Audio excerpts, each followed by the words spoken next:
ദൈവത്തിന്റെ വലിയ നാമം വാഴ്ത്തപ്പെടുകയും മഹത്വപ്പെടുകയും ചെയ്യട്ടെ.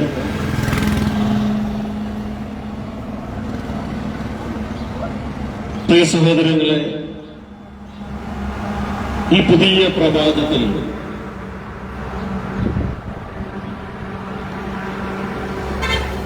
മഹാപ്രപഞ്ചത്തിന്റെ ചെറുകണികയായി ഭൂമിയിലെ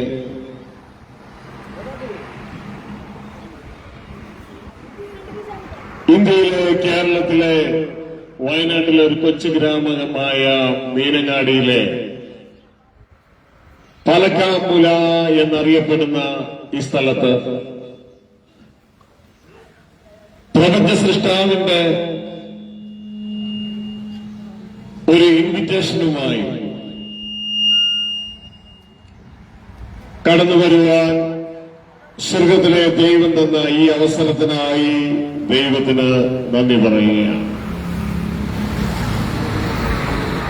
പ്രിയ സഹോദരങ്ങളെ, ഈ ടീം ഇതിലൂടെ കടന്നു പോകുന്നത് ഈ പാലക്കാമുല എന്നറിയപ്പെടുന്ന ഈ ദേശത്തിലെ ജനത്തിനും അപ്പോൾ തന്നെ ഓൺലൈനിലൂടെ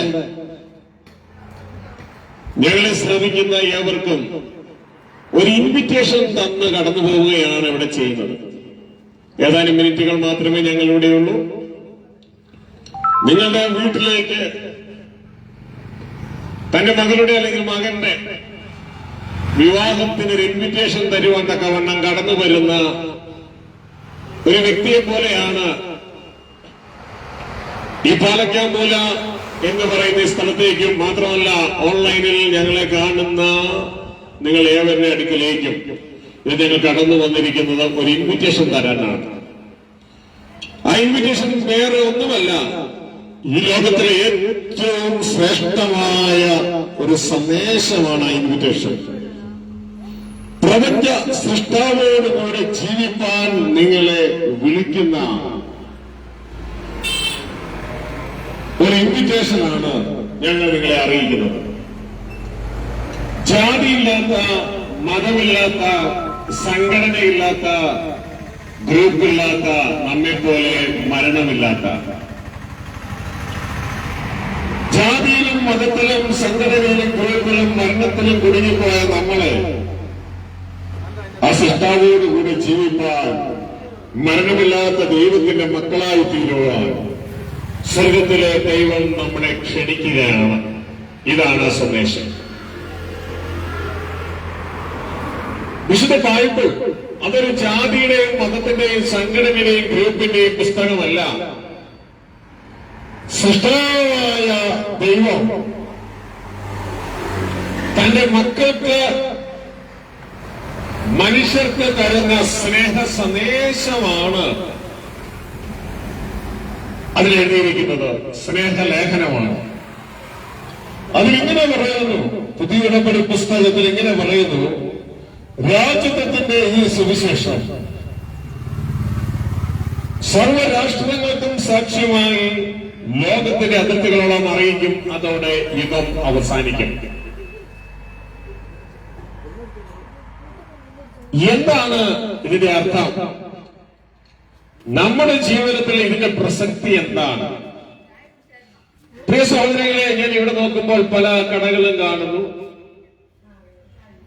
പല വ്യക്തികളും പല ബിസിനസ്സുകൾ ചെയ്യുന്നു. ഞാനും നിങ്ങളെ പോലെ ഒരു ബിസിനസ്സുകാരൻ തന്നെയാണ്. ഇന്ത്യയിൽ മാത്രമല്ല, യുണൈറ്റഡ് അറബ് എമിറേറ്റ്സിൽ ഇന്നും ബിസിനസ് ചെയ്യുന്ന ഒരു വ്യക്തിയാണ്. നമുക്കറിയാം, നമ്മൾ ബിസിനസ് ചെയ്യുമ്പോൾ രാവിലെ മുതൽ നമ്മൾ സേവനം ചെയ്യുകയാണ്. പലർക്കും പലതും കൊടുക്കുന്നു, അവരിൽ നിന്ന് ക്യാഷ് വാങ്ങുന്നു. വൈകിട്ടാകുമ്പോൾ എത്ര കിട്ടിയെന്ന് കാൽക്കുലേറ്റ് ചെയ്യുന്നു.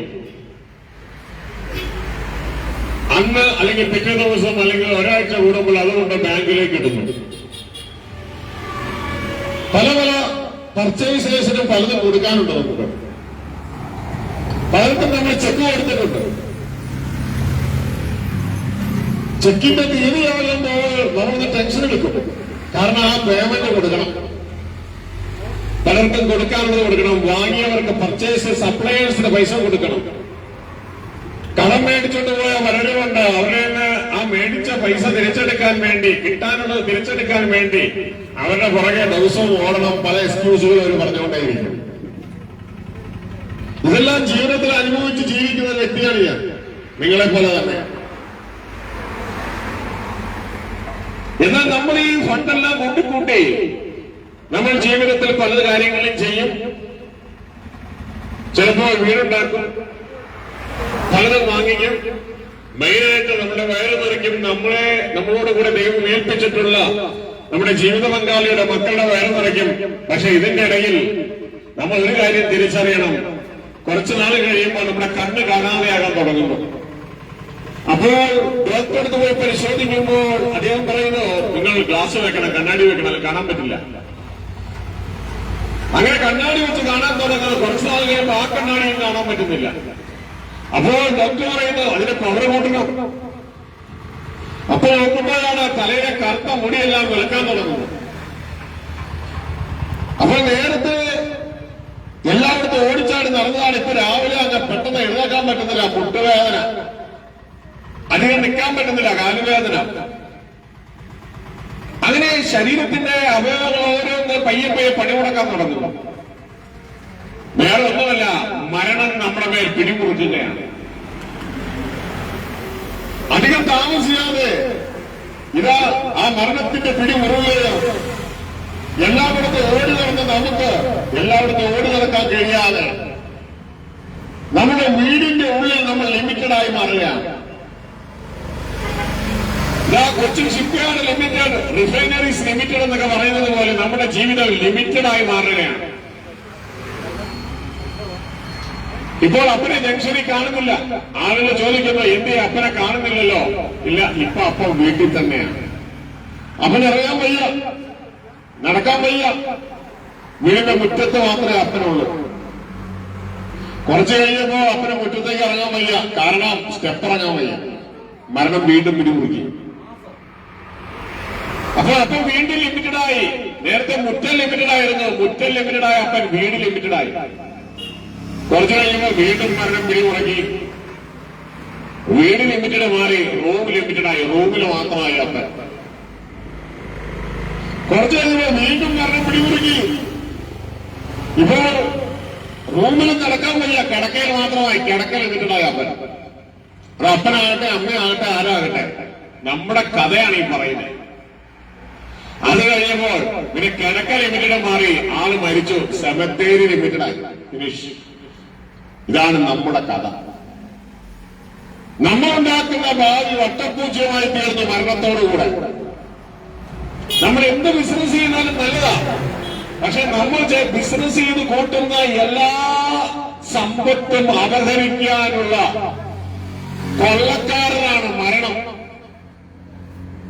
അത് രാജാവായാലും പ്രധാനമന്ത്രിയായാലും മന്ത്രിയായാലും MP ആയാലും MLA ആയാലും ഒരു സാധാരണ ബിസിനസ്സുകാരനായാലും ഒരു കട നടത്തുന്ന വ്യക്തിയാണെങ്കിലും ബസ് ഓടിക്കുന്നവരാണെങ്കിലും ഓട്ടോ ഓടിക്കുന്നവരാണെങ്കിലും ഏത് കൂലിപ്പണിക്കാരനാണെങ്കിലും നീ ഉണ്ടാക്കുന്ന സകലം മരണമെന്ന ഭീകരൻ കൊള്ളയടിച്ചുകൊണ്ടുപോകും.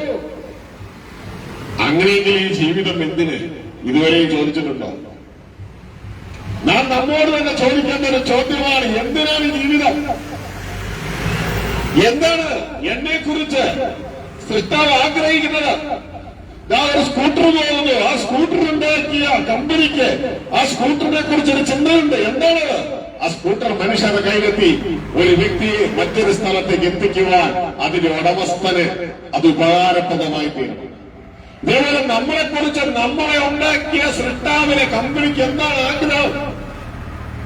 പ്രിയ സഹോദരങ്ങളെ, ഇവിടെയാണ് വിശുദ്ധ ബൈബിൾ നമുക്ക് സന്ദേശം തരുന്നത്.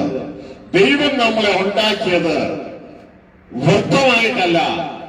ദൈവത്തിന് നമ്മൾ നിത്യം ദൈവത്തിന്റെ മക്കളായി ദൈവത്തോടു കൂടെ വസിക്കുകയും ദൈവത്തിന്റെ ഓർമ്മസ്വരങ്ങളെ ഭൂമിയുടെ ഭരണം ഇതിന്റെ കെയർടേക്കിംഗ് ഞാനും നിങ്ങളും ഏറ്റെടുക്കുകയും ചെയ്യണമെന്നുള്ള ആഗ്രഹത്തോടു കൂടെയാണ് ദൈവം നമ്മളെ സൃഷ്ടിച്ചാക്കി വെച്ചത്. അതുകൊണ്ടാണ് വിശുദ്ധ ബൈബിൾ അതിന്റെ ഒന്നാമത്തെ പുസ്തകമായ ഉൽപ്പത്തി പുസ്തകത്തിലെ 1-ാമത്തെ അധ്യായത്തിൽ 26-ാം വാക്യത്തിൽ ഇങ്ങനെ രേഖപ്പെടുത്തിയിരിക്കുന്നു. ദൈവം പറയുകയാണ്, നമുക്ക് നമ്മുടെ സാദൃശ്യത്തിൽ നമ്മുടെ സ്വരൂപത്തിൽ മനുഷ്യരെ ഉണ്ടാക്കാം. എന്തിനായി? അവർ ഭൂമിയെ വാഴട്ടെ. മകനെ മകളെ, നിന്നെയും എന്നെയും ഉണ്ടാക്കിയത് ഭൂമിയെ വാഴാനാണ്, ഭൂമിയെ ഭരിക്കാനാണെന്ന് സൃഷ്ടാവ് ഉണ്ടാക്കുന്നതിന് മുമ്പേ പറഞ്ഞു കഴിഞ്ഞു. നമ്മളോടുകൂടെ 2 മാനേജ്മെന്റ് സ്റ്റാഫുകളെ ദൈവം വേറെ ഉണ്ടാക്കി. അതിലൊന്നാണ് സൂര്യൻ, മറ്റൊന്നാണ് ചന്ദ്രൻ. ദൈവത്തിന്റെ വചനം പറയുന്നു, ദൈവം പകൽ വാഴുവാൻ സൂര്യനെയും രാത്രി വാഴുവാൻ ചന്ദ്രനെയും ഉണ്ടാക്കി, ഭൂമിയെ വാഴുവാൻ മനുഷ്യനെ ഉണ്ടാക്കി. പക്ഷെ സൂര്യൻ ഇന്നും മനോഹരമായി പകൽ വാഴുന്നു, ചന്ദ്രൻ ഇന്ന് മനോഹരമായി രാത്രി വാഴുന്നു. എന്നാൽ ഭൂമിയെ വാഴാനുണ്ടാക്കിയ മനുഷ്യനെ ദാരുണമായി ഇന്ന് മരണം വാഴുന്നു. അതുകൊണ്ടാണ് ഞാനിതുകൾ ലിമിറ്റഡായി പോകുന്നത്. നമുക്ക് മാത്രം വേണ്ടി ശവപ്പെട്ടി, സൂര്യനോരെ ശവപ്പെട്ടി വേണ്ട, ചന്ദ്രന് ശവപ്പെട്ടി വേണ്ട. സൂര്യൻ മനോഹരമായി പകൽ വാഴുന്നു, ചന്ദ്രൻ മനോഹരമായി രാത്രി വാഴുന്നു. സൂര്യൻ ഇതുവരെ ഒരു റിപ്പയറിംഗ് ഉണ്ടായിട്ടില്ല. അതിന്റെ മണ്ണെണ്ണ പെട്രോളോ തീരുന്നില്ല, അതിന് കേടുവരുന്നില്ല. 12 മണിക്കൂർ ഡ്യൂട്ടി കഴിഞ്ഞാൽ അടുത്ത 12 മണിക്കൂർ നമ്മളെ പോലെ റെസ്റ്റ് ഇല്ല. ഈ ഭൂമിയുടെ മറ്റ് സൈഡ് പ്രകാശിപ്പിക്കാൻ ദൈവം നിയമിച്ചു. അത് കഴിഞ്ഞാൽ റെസ്റ്റ് ഇല്ല. ഭൂമിയുടെ അടുത്ത സൈഡ് ഇതാ 6000 വർഷത്തിലധികമായി ദൈവം ഉണ്ടാക്കിയ ഒരു ലൈറ്റ് ആകാശത്ത് നിന്നുകൊണ്ട് സർവപ്രപഞ്ചത്തെയും ഒരു റെസ്റ്റുമില്ലാതെ ഇതാ പ്രകാശിപ്പിക്കുകയാണ്. ഇതുവരെ കേടില്ല. നമ്മുടെ KCBയിൽ നിന്ന് ആരും റിപ്പയർ ചെയ്യാൻ പോയിട്ടില്ല. മണ്ണെണ്ണ തീർന്നിട്ടില്ല, പെട്രോൾ തീർന്നിട്ടില്ല, ഒരു ജനറേറ്റർ സ്റ്റാൻഡ് ബൈ ഇല്ല. ഇത് ഇന്നും പ്രകാശിക്കുന്നു. ആരുണ്ടാക്കി? എന്റെ നിങ്ങളുടെ അപ്പനുണ്ടാക്കിയ. പക്ഷെ നമ്മൾ ദാരുണമായി പരാജയപ്പെട്ട് നമ്മളെ മരണം വാഴുന്നു. ഭൂമിയെ വാഴാനുണ്ടാക്കി നമ്മളെ മരണം വാഴുന്നു. എന്റെ പ്രിയ സഹോദരങ്ങളെ, ഇവിടെയാണ് സത്വാർത്ത. ദൈവം തന്നോടൊപ്പം തന്റെ മക്കളെ തന്നോടൊപ്പം ജീവിച്ച് ഈ ഭൂമിയെ വാഴുവാൻ സൃഷ്ടിച്ചുണ്ടാക്കിയ മനുഷ്യനെ ഇന്ന് മരണം വാഴുമ്പോൾ ദൈവത്തെ കുറിച്ച് പറയുന്നത്, യഹോവയായ ദൈവം മാറാത്തവൻ, ദൈവത്തിന്റെ പുത്രനായ ക്രിസ്തു മാറാത്തവൻ, ഇന്നലെയും ഇന്നും നാളെയും അനന്യൻ. ഇവിടെയാണ് ദൈവത്തിന്റെ സത്വാർത്ത നമ്മളെ തേടി വരുന്നത്. മരണമുള്ള മനുഷ്യ, നീ മരിക്കണ്ട. നിനക്ക് വേണ്ടി ഒരു പദ്ധതി ദൈവം തയ്യാറാക്കിയിരിക്കുന്നു. അതെന്താണ്? ദൈവത്തോടുകൂടെ ജീവിക്കാൻ ദൈവം നിന്നെ ക്ഷണിച്ചിരിക്കുന്നത് കൊണ്ട്, ഇതാ ആ ദൈവത്തിന് മാറ്റമില്ലാത്തത് കൊണ്ട് ദൈവം വീണ്ടും തന്റെ പുത്രനായ ക്രിസ്തുവിന്റെ സന്ദേശം ഭൂമിയിലേക്ക് അറിയിച്ചു. ദൈവരാജ്യം സമീപിച്ചിരിക്കുന്നു. അതായത് ദൈവം നിന്നോടുകൂടെ പാർക്കാനുള്ള കാലം സമീപിച്ചിരിക്കുന്നു. അതുകൊണ്ട് മനുഷ്യ, നീ മാനസാന്തരപ്പെട്ട് ഈ നല്ല വിശേഷത്തിൽ നീ വിശ്വസിക്കും. നീ മാനസാന്തരപ്പെട്ട് ഈ നല്ല വിശേഷത്തിൽ നീ വിശ്വസിക്കും. ഹല്ലേലൂയ. എന്റെ പ്രിയമായ പ്രിയങ്ങളെ, ഇതാണ് പ്രപഞ്ചത്തിന്റെ ഏറ്റവും നല്ല വിശേഷം മനുഷ്യർക്കുള്ളത്. സൃഷ്ടാവായ ദൈവത്തോടുകൂടെ താമസിപ്പാൻ മോളെ നിന്നെ വിളിക്കുകയാണ്. നിന്നെ മരണമില്ലാത്ത ദൈവത്തിന്റെ മകനായി ദൈവത്തോടുകൂടെ ജീവിപ്പാൻ എന്നെയും നിങ്ങളെയും ഇൻവൈറ്റ് ചെയ്യുന്ന ഇൻവിറ്റേഷൻ ഇതാ വ്യക്തിപരമായി ഇതാ ഇവിടെ എന്നെ കേൾക്കുന്ന ഓരോ വ്യക്തികളുടെ കവിയിലേക്കും അവരുടെ ഹൃദയത്തിലേക്കും തരുകയാണ്. മോളെ ശ്രദ്ധാവായ ദൈവം ജാതിയില്ലാത്ത, മതമില്ലാത്ത, സംഘടനയില്ലാത്ത, ഗ്രൂപ്പില്ലാത്ത എന്നെയും നിങ്ങളെയും പോലെ മരണമില്ലാത്ത ദൈവം ജാതിയിലും മതത്തിലും സംഘടനയിലും ഗ്രൂപ്പിലും മരണത്തിലും കുടുങ്ങിപ്പോയ നമുക്ക് ഇൻവിറ്റേഷൻ തരികയാണ്. മകനെ ഇതാ നിന്നെ എന്നോടുകൂടെ താമസിക്കാൻ ഞാൻ വിളിക്കുകയാണ്. നിത്യം ദൈവത്തിന്റെ മകനായി മരണമില്ലാത്തവനായി എന്റെ മകനെ ജാതിയുടെയും മതത്തിന്റെയും സന്ദേശങ്ങൾ കേട്ട് കേട്ട് തഴമ്പിച്ച് നിങ്ങളുടെ ഹൃദയത്തിലേക്ക് ഇങ്ങനെ ഒരു സുവിശേഷം കയറി വരുന്നു. ജാതിയില്ലാത്ത, മതമില്ലാത്ത, സംഘടനയില്ലാത്ത വൃത്താവായ ദൈവം തന്റെ പുത്രനായ ക്രിസ്തുവിലൂടെ ഇതാ തന്നോടുകൂടെ ജീവിപ്പാൻ ക്ഷണിക്കുകയാണ്. വിശുദ്ധ ബൈബിൾ അത് ഇങ്ങനെ ചിത്രീകരിച്ചിരിക്കുന്നു. ഒരു പിതാവിന് ഒരു മകൻ ഉണ്ടായിരുന്നു. ആ മകൻ അപ്പനെ വിട്ട് സ്വന്തമായി ജീവിക്കാൻ വേണ്ടി കടന്നുപോയി. സിട്ടാവിന്റെ സമ്പത്തുമായി കടന്നുപോയി. ആ സിട്ടാവിന്റെ സമ്പത്ത് മുഴുവൻ നശിപ്പിച്ചു. അപ്പന്റെ സമ്പത്ത് മുഴുവൻ നശിപ്പിച്ച് അവസാനം തനിക്ക് കിട്ടിയ ജോലി വൈകിപ്പിഴപ്പിന് വേണ്ടി പന്നിക്കൂട്ടിലായിരുന്നു. ആ പന്നിക്ക് കിട്ടുന്ന കൊടുക്കുന്ന വാളവര കൊണ്ട് വിശപ്പടക്കാൻ ആ വ്യക്തി ആഗ്രഹിച്ചു. അവൻ അതും കിട്ടിയില്ല. അവൻ പല ജോലിക്ക് നോക്കി, പല പരിപാടികൾക്ക് അവന് കിട്ടുന്നില്ല. എന്റെ മോനെ നീ ചെയ്യുന്ന ബിസിനസ് കൊണ്ട് നിന്റെ വയറ് നിറയ്ക്കാൻ വേണ്ടി നീ പല പരിപാടി നോക്കുന്നുണ്ട്, പക്ഷെ പറ്റുന്നില്ല എന്ന ചിത്രീകരണമാണ് അതിലൂടെ കാണുന്നത്. അവനെ പലരും തള്ളുകയാണ്. അവൻ ഇതാ ആ പന്നിക്ക് കൊടുക്കുന്ന വാളവരെ കഴിക്കാൻ കൈ നീട്ടിയപ്പോൾ ചിലർ കൈ കയറി പിടിച്ച് തരില്ലടാ നിനക്ക്, നിന്റെ മോനെ നിന്റെ ബിസിനസ്, നിന്റെ അവകാശത്തിൽ തരില്ലടാ എന്ന് പറഞ്ഞ് ലോകം നിന്നെ മാറ്റുമ്പോ എല്ലാം വെച്ചു നീട്ടിക്കൊണ്ട് നിന്റെ അപ്പൻ നിന്നെ വിളിക്കുകയാണ്. മോനെ വാ, കൃഷ്ണാവിന്റെ ഭവനത്തിലേക്ക് നീ വാ, നിന്നെ ക്ഷണിക്കുന്നു, ഞാനാണ് നിന്റെ അപ്പൻ എന്ന് പറഞ്ഞുകൊണ്ട് നിന്റെ ഉടമസ്ഥൻ പ്രിയമകനെ മകനെ നിന്നെ വിളിക്കുകയാണ്. ആ ഇൻവിറ്റേഷൻ തള്ളിക്കളയരുത്. അവൻ ആ വിളി കേട്ടപ്പോൾ അവന് സുബോധമുണ്ടായി. ഉടനെ അവിടെ പറയുകയാണ്, അവന് സുബോധമുണ്ടായി. അവൻ തിരിച്ചറിയുന്നു, എന്റെ അപ്പന്റെ വീട്. ഒരു മനുഷ്യന് സുബോധമുണ്ടായാലും ആദ്യം ചിന്തിക്കുന്ന ചിന്തയാണ് എന്റെ അപ്പൻ, എന്റെ അപ്പന്റെ വീട്. ഇതാണ് സുവിശേഷത്തിന്റെ പ്രത്യേകത. സുവിശേഷം വെളിപ്പെടുത്തുന്നത് പ്രപഞ്ച സൃഷ്ടാവിനെയാണ്. സൃഷ്ടാവിന് മനുഷ്യരുടെ സ്നേഹത്തെയാണ്. അതൊരു മനുഷ്യൻ കേട്ടാൽ അവന് സുബോധമുണ്ടായാൽ ആദ്യം ചിന്തിക്കും, എന്റെ അപ്പൻ, എന്റെ അപ്പന്റെ വീട്. ഞാൻ അങ്ങോട്ടേക്ക് മടങ്ങിപ്പോകും. ആ ഇൻവിറ്റേഷൻ സ്വീകരിച്ച് ഞാൻ അങ്ങോട്ടേക്ക് മടങ്ങിപ്പോകും. എന്റെ പ്രിയമകളെ പാലക്കാമ്പൂലയിലെ ജനമേ, സുബോധമുണ്ടായി.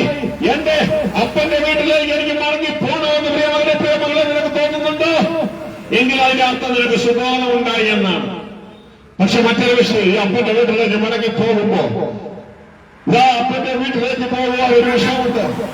അപ്പനും നമ്മളുമായുള്ള തടസ്സം എന്ന് പറയുന്നത് നമ്മുടെ കളറല്ല, നമ്മുടെ പണമല്ല, നമ്മുടെ ജാതിയല്ല, നമ്മുടെ മതമല്ല, നമ്മുടെ ജീവിതത്തിലെ പാപം മാത്രമാണ്. ഇവിടെയാണ് സുവിശേഷത്തിന്റെ മറ്റൊരു കാതലായ വശം, രണ്ടാം വശം കടന്നു വരുന്നത്. അപ്പോൾ നമ്മളുമായി ഒരുമിച്ച് ജീവിക്കുന്നതാണ് സുവിശേഷം. ദൈവത്തിന്റെ മതം ഇങ്ങനെ പറയുന്നു, 5:9 ദൈവം നമ്മെ നിയമിച്ചിരിക്കുന്നത് കോപത്തിനല്ല, നാം ഉറങ്ങിയാൽ ഉണർന്നിരുന്നാൽ ദൈവത്തോടുകൂടെ ജീവിക്കേണ്ടതിനെ ശ്രദ്ധിക്കുക. സുവിശേഷം ഇതാണ്, ദൈവത്തോടുകൂടെ ജീവിക്കേണ്ടതിനാണ് നമ്മളെ വിളിക്കുന്നത്. അതിന്റെ സെക്കൻഡ് ഭാഗം അവിടെ പറയുകയാണ്, ദൈവത്തോടുകൂടെ ജീവിക്കേണ്ടതിന് തന്റെ പുത്രനായ ക്രിസ്തു മുഖാന്തരം രക്ഷ പ്രാപിക്കാൻ അത്രേ നിയമിച്ചത്. ഇത് ഈ സുവിശേഷം നിങ്ങൾ കേട്ടിട്ടുണ്ടാകും. എന്താണ് രക്ഷ? ഹല്ലേലൂയ. ദൈവത്തോടുകൂടെ ജീവിക്കാൻ പാവം നിറഞ്ഞ മനുഷ്യന് കഴിയത്തില്ല. എന്നാൽ പാവം നിറഞ്ഞ മനുഷ്യനെ വിശുദ്ധനാക്കിയാൽ അവർ ദൈവത്തോടുകൂടെ ജീവിക്കാൻ കഴിയും. എന്നാൽ അതിന് ഒരേ ഒരു മാർഗമാണ്, ഈ പാപത്തിൽ നമ്മൾ രക്ഷിച്ചെടുത്ത് നമ്മളെ ശുദ്ധീകരിച്ചെടുത്ത് ആ ദൈവത്തോടുകൂടെ ജീവിക്കാൻ ഒരുക്കുക. അതാണ് നിങ്ങൾ ഇതുവരെയും ഒരുപക്ഷെ കേട്ടിട്ടുണ്ടെങ്കിൽ കേട്ടിട്ടുള്ള സുവിശേഷം. ഇത് അതോടുകൂടെ ചേർത്ത് പറയുക. പാപം നിറഞ്ഞ മനുഷ്യനെ ദൈവം ഏതെങ്കിലും പുറത്താക്കി. എന്നാൽ ആ പാപത്തിന് പരിഹാരം ചെയ്തുകൊണ്ട് നമ്മുടെ ദൈവത്തോടുകൂടെ അകത്താക്കാത്ത കവകൾ സ്വർഗത്തിലെ ദൈവം തന്റെ ഏകജാതനായ പുത്രനെ നമ്മുടെ പാപങ്ങൾക്ക് പരിഹാരമായി ലോകത്തിലേക്ക് അയച്ചു. ആ ക്രിസ്തു ഈ ലോകത്തിലേക്ക് കടന്നു വന്നുകൊണ്ട് നമ്മുടെ പാപത്തിന് പരിഹാരമായി കാൽവരി ക്രൂശിൽ യാഗമായി ഞാനും നിങ്ങളും മരിക്കേണ്ട സ്ഥാനത്ത് ദൈവത്തിന്റെ പുത്രനായ ക്രിസ്തു നമ്മളെ ദൈവത്തോട് അടുപ്പിക്കേണ്ടതിന് വേണ്ടി കാൽവരി ക്രൂശിൽ യാഗമായി യേശു ക്രിസ്തു യാഗമായത് പാപിയായി എന്നെ ദൈവത്തെ അടുപ്പിക്കാനാണെന്ന് വിശ്വസിച്ചുകൊണ്ട് ആ യേശുവിനെ കർത്താവ് രക്ഷിതാവുമായി ഏറ്റുപറഞ്ഞുകൊണ്ട് ആ ദൈവത്തിനായ യേശുവിനെ അനുസരിച്ച് അനുസരിച്ച് അനുഗമിപ്പാൻ പ്രിയ മകളെ നീ തയ്യാറാകുന്നുവെങ്കിൽ ആ ദൈവത്തോടുകൂടെ ജീവിപ്പാൻ ഇതാ സ്വർഗത്തിലെ ദൈവം നിനക്ക് വഴിയൊരുക്കിയിരിക്കുകയാണ്. ഇതുകൊണ്ടാണ് കർത്താവായ യേശു ഈ ഭൂമിയിലെ ജീവിതകാലത്ത് ഇങ്ങനെ വിളിച്ചു വരുന്നത്, വലിയ സത്യവും ജീവന് ഞാനാകുന്നു, എന്നിലൂടെ അല്ലാതെ ആരും പിതാവിന്റെ അടുക്കൽ എത്തുന്നില്ല.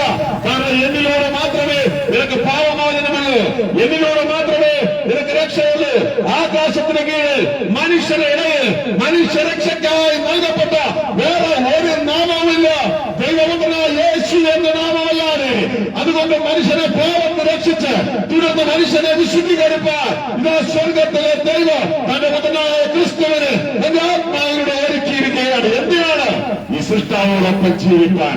അതുകൊണ്ട് പ്രിയ മകളെ ഇതാ ഈ മീനങ്ങാടിയുടെ പാലക്കാമൂല എന്ന സ്ഥലത്തെ ജനം മാത്രമല്ല, ഈ സ്വന്തം കാഴ്ചകളിൽ എന്നെ കേൾക്കുന്ന പ്രിയ ദൈവത്തിന്റെ ജനമേ, സ്വർഗത്തിലെ ദൈവം നിങ്ങൾക്ക് ഇൻവിറ്റേഷൻ തരിക മാത്രമല്ല, ആ ഇൻവിറ്റേഷനിൽ എത്തിച്ചേരുവാൻ തക്കവണ്ണ ഇതാ നിങ്ങൾക്ക് ഇതാ ഫ്ലൈറ്റ് ടിക്കറ്റ് തരുന്നത് പോലെ, നിങ്ങൾക്ക് ഇതാ ഫുഡ് തരുന്നത് പോലെ, നിങ്ങൾക്ക് ഇത് അക്കോമഡേഷൻ തരുന്നത് പോലെ സ്വർഗത്തിലെ ദൈവം തന്റെ പുത്രനിലൂടെ പാപക്ഷമ നൽകി, ഇതാ പുത്രനിലൂടെ ജീവിത വിശുദ്ധീകരണം നൽകി നിങ്ങളെ എന്ന് തന്റെ ഭവനത്തിലേക്ക് ക്ഷണിച്ചിരിക്കുകയാണ്.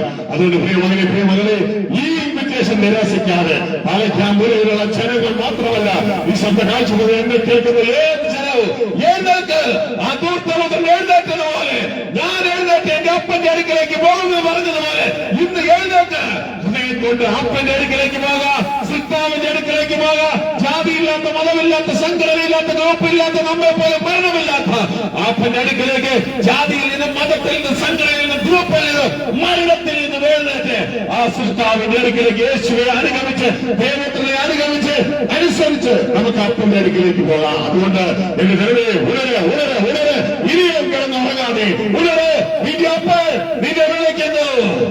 ഇത് തിരിച്ചറിയുക, അപ്പന്റെ അടുക്കലേക്ക് യാത്രയാകുക. ദൈവം വിളിക്കുന്നു, സ്വർഗപിതാവ് വിളിക്കുന്നു, യേശുവിലൂടെ തന്മകനാകാൻ പിതാവ് വിളിക്കുന്നു, സ്വർഗപിതാവ് വിളിക്കുന്നു. ദൈവം വിളിക്കുന്നു, സ്വർഗപിതാവ് വിളിക്കുന്നു, യേശുവിലൂടെ തന്മകനാകാൻ ദൈവം വിളിക്കുന്നു, സ്വർഗപിതാവ് വിളിക്കുന്നു. ഇതുകൊണ്ടാണ് വിശുദ്ധ പൗലോസ് ഇങ്ങനെ എഴുതിയിരിക്കുന്നത്, ഒന്ന് ഞാൻ ചെയ്യുന്നു, ഈ വിളി ഞാൻ സ്വീകരിച്ച് ഞാൻ പിമ്പിലുള്ള മറന്ന്, മരണമുള്ളത് സകലതും മറന്ന് മുൻപിലുള്ളതിനെ ലക്ഷ്യമാക്കി ക്രിസ്തു യേശുവിൽ ദൈവത്തിന്റെ പരമവിളി, അതെ ദൈവം നിന്നെ വിളിക്കുന്നു, ദൈവത്തിന്റെ പരമവിളിയുടെ വിരുദ്ധനായി ഇതാ ഞാൻ നാട്ടിലേക്ക് ഓടുകയാണ്. ദൂർത്തമോത്രൻ ആ പന്തക്കുള്ളിൽ എഴുന്നേറ്റ് പിതാവിന്റെ അടുക്കലേക്ക് പോയതുപോലെ ഇതാ ഞാനും ലാക്കിലേക്ക് പോകുകയാണ്. എന്തിന് താമസിക്കുന്ന പാലക്കാമൂലയിലെ മീനങ്ങാടിയിലെ ജനമേ, ഈ സ്വന്തം കാഴ്ചവരയിൽ കേൾക്കുന്ന ജനമേ, എന്തിന് താമസിക്കുന്നു? എഴുന്നേറ്റ് യേശുവിന്റെ പുറകെ യാത്രയാകുക. നമുക്ക് ഒരുമിച്ച് നമ്മുടെ അപ്പനോടുകൂടെ ജീവിക്കാം. അവിടെ ചെന്ന് കഴിയുമ്പോ നിനക്ക് വേണ്ടി ഒരുക്കിയിരിക്കുന്ന നിനക്ക് വേണ്ടി ഒരുക്കിയിരിക്കുന്ന വിശേഷ വസ്ത്രം നിനക്ക് കാണാം, നിനക്ക് വേണ്ടി ഒരുക്കിയിരിക്കുന്ന വിശേഷമായ ഭക്ഷണം നിനക്ക് കാണാം, നിനക്ക് വേണ്ടി ഒരുക്കിയിരിക്കുന്ന വിശേഷമായ ചെരുപ്പ് നിനക്ക് കാണാം, നിനക്ക് വേണ്ടി ഒരുക്കിയിരിക്കുന്ന അപ്പന്റെ അധികാരമായ മോതിരം നിനക്ക് കാണാം. എന്തിന് താമസിക്കുന്നു?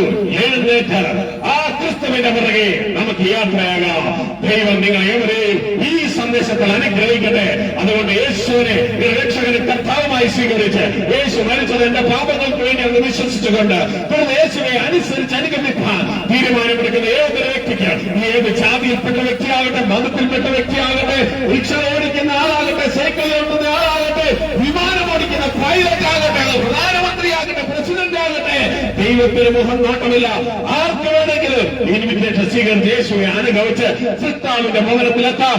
മരണത്തിന്റെ കീഴടക്കുന്നതിന് മുമ്പ് മരണത്തെ കീഴടക്കുവാനുള്ള ഏക മരുന്നാണ് ഈ സുവിശേഷ എന്ന് ഓർത്തുകൊണ്ട് പ്രിയമകളെ കടന്നു വരിക. ഞങ്ങൾ നിങ്ങൾക്ക് വേണ്ടി പ്രാർത്ഥിച്ച അടുത്ത ദേശത്തേക്ക് കടന്നു പോകുകയാണ്. ഞങ്ങളുടെ സൃഷ്ടാവായ ദൈവമേ, അങ്ങ് മാനവരാശി ഇത്രയും സ്നേഹിക്കുന്നതിനാലോ അങ്ങയുടെ ഏകജാതനെ ഞങ്ങൾക്ക് വേണ്ടി തന്നതിനാലും ഞങ്ങൾ നന്ദി പറയുകയാണ്. ഈ ജനത്തെ ഏവരെയും അങ്ങയുടെ കരങ്ങളിൽ ഏൽപ്പിക്കുന്നു. അങ്ങയുടെ നാമത്തിൽ ഈ ജനത്തെ അനുഗ്രഹിച്ച് പ്രാർത്ഥിക്കുന്നു. ഇവർ നിത്യം ഒരു അനുഗ്രഹമായി തീരട്ടെ. ഈ പാലക്കാവിലെ ജന മാത്രമല്ല, ഈ ശബ്ദ കാഴ്ചകളിലെ ജനങ്ങൾ, അവരുടെ കുടുംബങ്ങളും അവരുടെ സമ്പത്ത്, അവർക്കുള്ള എല്ലാ ബിസിനസ്സുകളും അവർക്ക് കൊടുത്ത സകലവും എന്നാൽ അനുഗ്രഹിക്കപ്പെട്ടിരിക്കുന്ന വിധത്തെ അവരുടെ അത്ഭുതകരങ്ങളിലേക്ക് മക്കളെ ഏവരെ ഏൽപ്പിക്കുകയാണ്. ഇവരെ കേട്ട സന്ദേശം, ഇവരെ കേട്ട ഇൻവിറ്റേഷൻ, ഈ ലോകത്തിലെ ഏറ്റവും ശ്രേഷ്ഠമായ ഇൻവിറ്റേഷൻ ഇവരെ സൃഷ്ടാവിലേക്ക് എത്തിക്കുവാൻ, മരണമില്ലാത്ത ദൈവത്തിന്റെ മക്കളായി തീരുവാൻ ഇവരെ സഹായിക്കണമെന്ന് പ്രാർത്ഥിക്കുന്നു. ഇവരെ അനുഗ്രഹിക്കുന്നു. ഇവർ നിത്യം അനുഗ്രഹമായി തീരട്ടെ. കുഞ്ഞുങ്ങളെ, ഇതാ ഞങ്ങൾ ഇവിടുന്ന് പോവുകയാണ്. ഇതിനു മുമ്പ് ഒരു കാര്യം ഓർപ്പിച്ചോണ്ട് ഞങ്ങളുടെ സഹോദരിമാർ നിങ്ങളുടെ കയ്യിൽ 2 നോട്ടീസ് കൂടെ നൽകിയിട്ടുണ്ട്. 2 നോട്ടീസ്. ആ നോട്ടീസ് എന്താണെന്ന് അറിയാമോ? നിങ്ങളുടെ കേട്ട ഈ സദ്വാർത്ത, ഈ സുവിശേഷ സൃഷ്ടാവോടുകൂടെ ജീവിക്കാനുള്ള ഇൻവിറ്റേഷൻ നിങ്ങൾ പെട്ടെന്ന് മറന്നുപോകും. എന്നാൽ ആ നോട്ടീസിൽ രേഖപ്പെടുത്തിയിട്ടുണ്ട്, ദൈവത്തോടു കൂടെ ജീവിക്കാൻ മാത്രമല്ല, നിങ്ങളുടെ അടുത്ത പ്രൊഫഷൻ റേഷൻ കട നടത്തുന്ന ആളല്ല, റിക്ഷ നടത്തുന്ന ആളല്ല, കട നടത്തുന്ന ആളല്ല, സിമന്റ് കട നടത്തുന്ന ആളല്ല. അടുത്ത പ്രൊഫഷൻ എന്ന് പറയുന്നത് നിങ്ങൾ ഈ ഭൂമിയുടെ രാജാവാണ്. സൃഷ്ടാവായ ദൈവത്തിന്റെ ഭൂമി വാഴുന്ന രാജാവായി നിങ്ങളെ നിയമിച്ചാക്കിയിരിക്കുക. അതെല്ലാം ആ നോട്ടിൽ രേഖപ്പെടുത്തിയിട്ടുണ്ട്. നിങ്ങൾ മറന്നു പോകാതെ അത് വായിക്കാൻ കഴിയും. മാത്രമല്ല, ഇതിനെക്കുറിച്ച് കൂടുതൽ അറിയാൻ നിങ്ങൾ താല്പര്യപ്പെടുന്നുവെങ്കിൽ എറണാകുളം ഡിസ്ട്രിക്റ്റിൽ പുക്കാട്ടുപടി എന്ന് പറയുന്ന സ്ഥലത്ത് പ്രാർത്ഥനാലയം എന്ന് പറയുന്ന ധ്യാനകേന്ദ്രമുണ്ട്. കഴിഞ്ഞ 22 വർഷത്തിലധികമായി എല്ലാ മാസത്തിന്റെ ആദ്യ തിങ്കളാഴ്ച ആരംഭിച്ച് ഞായറാഴ്ച തീർന്ന ഏകദേശം 7 ദിവസം നീണ്ടു നിൽക്കുന്ന ആ വചന ധ്യാനത്തിൽ ദൈവരാജ്യ സുവിശേഷത്തെ കുറിച്ച് കൂടുതലായി നിങ്ങൾക്ക് അറിയാൻ കഴിയും. മാത്രമല്ല, ആ ധ്യാനത്തിൽ പ്രിയ സഹോദരങ്ങളെ, നിങ്ങളുടെ ജീവിതത്തിൽ നിങ്ങൾ തളർന്നു കിടക്കുന്ന, ആരും സ്നേഹിക്കാനില്ലാതെ തളർന്നു കിടക്കുന്ന, കരുതാൻ ആരുമില്ലാതെ തളർന്നു കിടക്കുന്ന, എനിക്ക് ആരുമില്ല എന്ന് പറയുന്ന, ജീവിതത്തിൽ തളർന്ന് രോഗത്താൽ മറ്റു പല വിഷയങ്ങളാൽ ഭാരപ്പെട്ട് കിടക്കുന്ന ഒരു വ്യക്തിയാണ് നിങ്ങളെങ്കിൽ നിങ്ങൾക്ക് അവിടെ കടന്നു വന്നാൽ സൃഷ്ടാവായ ദൈവം തന്റെ ആശ്വാസം തന്റെ ഉത്തരമായ ക്രിസ്തുവിലൂടെ തരുന്ന ഒരു ധ്യാനകേന്ദ്രമാണത്. പ്രിയ സഹോദരങ്ങളെ, നിങ്ങൾ ഏവരെയും അങ്ങോട്ടേക്ക് ക്ഷണിക്കുകയാണ്. കടന്നു വരിക. അടുത്ത ധ്യാനം നവംബർ 3-ന് ആരംഭിക്കുന്നതാണ്, തിങ്കളാഴ്ച ആരംഭിക്കുന്നതാണ്. നിങ്ങൾ ഏവരെ ക്ഷണിക്കുകയാണ്. മാത്രമല്ല, നിങ്ങളിലൂടെ അനേകർ ദൈവവചനം പഠിക്കുവാൻ ആഗ്രഹിക്കുന്ന വ്യക്തികൾ നിങ്ങൾക്ക് മറ്റുള്ളവരോട് ഈ പറഞ്ഞ അവരെയും ചേർത്ത് കടന്നു വരാവുന്നതാണ് എന്നുള്ള കാര്യം പ്രത്യേകം ഓർപ്പിക്കുകയാണ്. പ്രിയ സഹോദരങ്ങളെ, ഇതിനെക്കുറിച്ച് കൂടുതൽ അറിയാൻ നിങ്ങൾ താല്പര്യമെങ്കിൽ അതിന്റെ താഴെ ഞങ്ങളുടെ ടെലിഫോൺ നമ്പർ കൊടുത്തിട്ടുണ്ട്. നിങ്ങളത് വിളിക്കുന്നെങ്കിൽ ഞങ്ങൾ നിങ്ങളെ സഹായിക്കുന്നതായിരിക്കും അവിടെ എത്തുവാൻ.